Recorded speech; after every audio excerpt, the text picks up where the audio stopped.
Back in 2022, Arsenal had the highest concentration of Christian fans in the league. I would go as far as to say that 100% of Arsenal fans were believers in Jesus. But fast forward to 2025 and you will realize that majority of the fan base has grown to become more atheist. Do you have faith in Jesus? And are you ready for his second coming?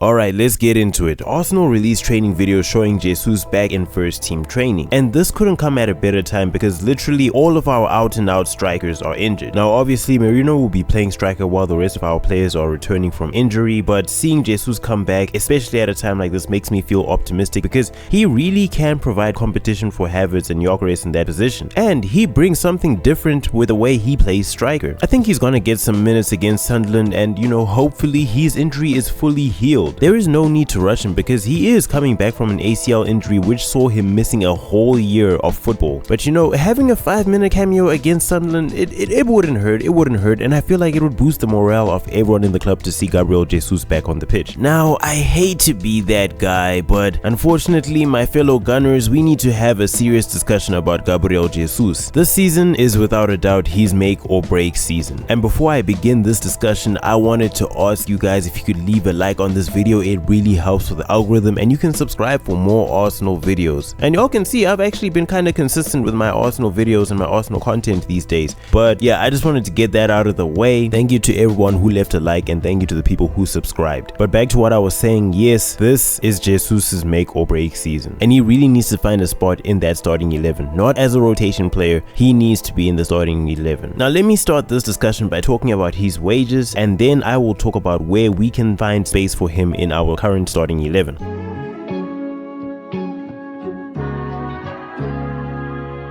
Let's be frank here, guys. According to many sources, Gabriel Jesus is the second highest earner in the squad behind Havertz. Transfermarkt released this graphic with its source as Capology, showing that Jesus is the second highest earner in the squad. I know Capology is a crazy source, but just trust me, bro. Other websites like Give Me Sport also report that Jesus is the second highest earner in our team on £265,000 per week. I just feel like for a player to be on a contract that large, to just sit on the bench and be a rotation option would just be a massive waste of money. I love Gabriel Jesus as a person, I love Gabriel Jesus as a player, and I love Gabriel Jesus as much as the next Arsenal fan. But if you're going to be a rotation player, there's no need for you to earn that much. He genuinely earns too much to just be a player who makes up squad depth. Arsenal could lay off Jesus and go into the market to sign Rafael Leao and give him like 150k per week, and by doing this we can make him our starting left winger or a rotation option. I know what I'm saying may come across as harsh, but let me give you guys some perspective. We have Madueke as a rotation player earning £150,000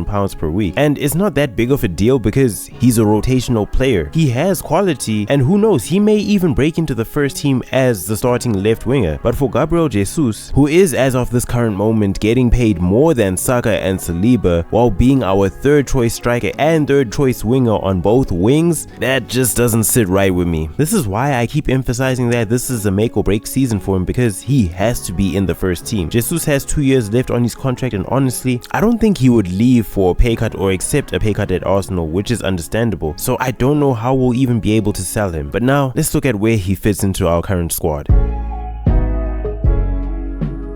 Now let's be real, Jesus is the best dribbler in our team. That brother is overflowing with flair, and you can tell he is from Brazil. He really plays with that but when it comes to where he fits in our team currently, I think he could be our starting left winger. With the striker position, our team system and the manager's preference of the type of striker we need has evolved past Jesus's profile. Don't get me wrong, I think he definitely brings something different to the table when he plays striker, but assuming Havertz and Gyökeres are fit at the same time as Jesus, I don't think he'll be the first choice number 9 for a while. Now bringing it back to him playing as left winger, even if he does break into our first team as left winger, I don't know if I can say with certainty that he'll be able to take that spot away from Martinelli and Trossard, especially Trossard, who has been one of our most consistent attackers this season. And there's even a possibility that Madueke could play left winger and fill in that position. Eze can play left winger there too, so as it stands, there is way too much competition in attack. Jesus should just become a left back. Okay, that was just a joke. A CDM though. Okay, no, okay. Now let me stop playing. When everyone becomes fit and available in that Arsenal attack, Arteta is going to have a serious selection dilemma, because he could play the 2022 Martinelli Jesus Saka attack, or he could stick to our current Trossard Gyökeres Saka attack. And there's still another attacking combination which has Madueke and Eze as the wingers with Havertz as a striker. Not to mention Mikel Merino is still in the picture.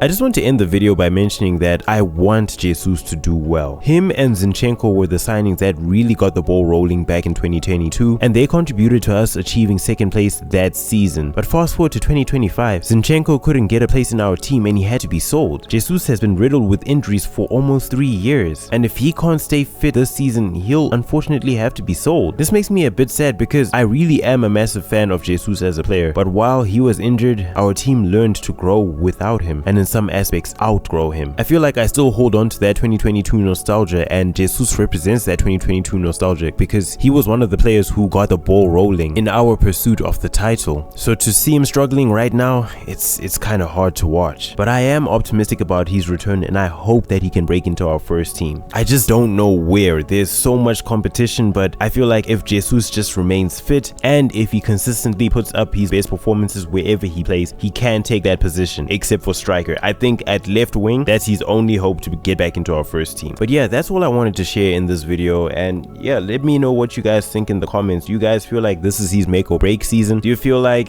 it's over for Jesus? Do you feel like Jesus can genuinely come back into this team and take that left winger position away from Trossard and Martinelli? Is that something you guys want to see? Let me know in the comments. And if you made this one to the video, thank you for watching. Please leave a like and subscribe to your boy. I'm gonna try to be more consistent with my Arsenal content, and yeah, thanks for listening. Peace.